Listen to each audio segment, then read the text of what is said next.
আমরা অনেক সময় বেড়াতে গিয়ে বা পরিবার পরিজনের সাথে অনেক দিন পরে যখন একসাথে দেখা হয়, তখন আমরা যে কাজটা খুব বেশি করি সেটা হলো পরচর্চা, যেটা আসলেই করা উচিত না। অনেক দিন পরে সবার সাথে সবার যখন দেখা হবে, আপনারা সুখ দুঃখের কথা বলবেন, কে কেমন আছে, কি করছে, নিজেদের খোঁজ খবর রাখবেন। কিন্তু পরচর্চা করাটা মোটেই ঠিক না। এটাকে কি বলে জানেন? গীবত। গীবত করা মোটেই ঠিক না।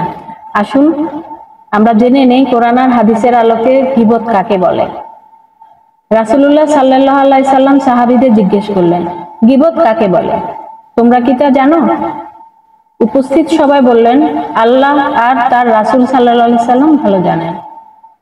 রাসূলুল্লাহ সাল্লাল্লাহু আলাইহি সাল্লাম তখন বললেন, গীবত হচ্ছে তোমার ভাইয়ের এমন কথা বর্ণনা করা যা শুনলে সে অসন্তুষ্ট হবে।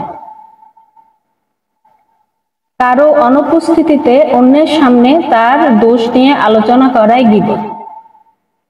মানে আপনারা যার দোষ নিয়ে তার অনুপস্থিতিতে কথা বলেন, সেটাই গীবত।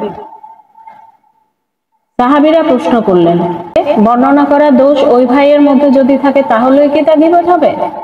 রাসূলুল্লাহ সাল্লাল্লাহু আলাইহি সাল্লাম বললেন, যদি তা সঠিক হয়ে থাকে তবেই তা গীবত, অন্যথায় তা হবে অপবাদ।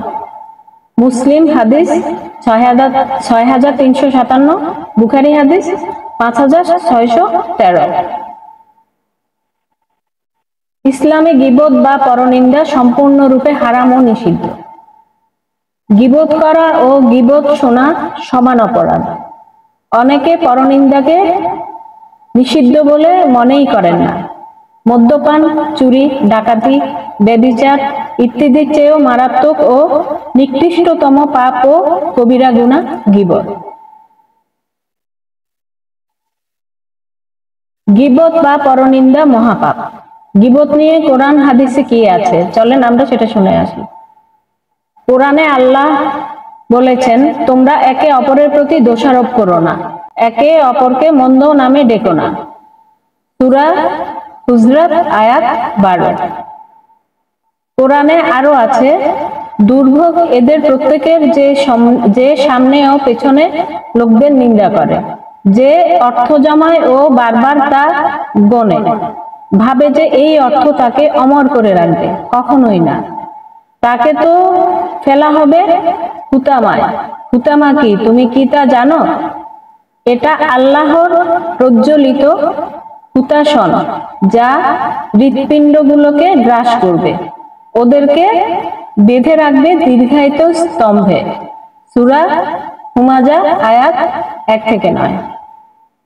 মহানবী সাল্লাল্লাহু আলাইহি সাল্লাম বলেছেন, পরচর্চাকারী জান্নাতে প্রবেশ করতে পারবে না।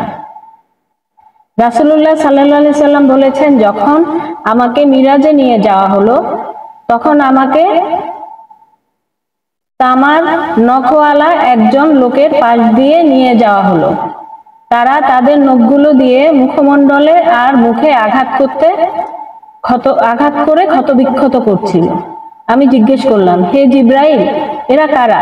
জিবরাইল আলাইহিস সালাম বললেন, এরা দুনিয়াতে মানুষের গোশত ভক্ষণরত এবং তাদের মান সম্মান নষ্ট করত, অর্থাৎ তারা মানুষের গীবত ও কুৎসা রটাত। আবু দাউদ। আশা করি আমার কথাগুলা বা কোরআন ও হাদিসের আলোকে আমি যে কথাগুলা বললাম আপনারা সবাই শুনে, যদি কারো পরনিন্দা করে থাকেন, পরচর্চা করে থাকেন, এটা আর করবেন না, যেটা আসলেই করা উচিত না। আল্লাহ সবাইকে হেদায়েত দান করুক, সবাইকে এই ব্যাপারগুলা থেকে ফিরিয়ে আনুক। আমিন। আসসালামু আলাইকুম।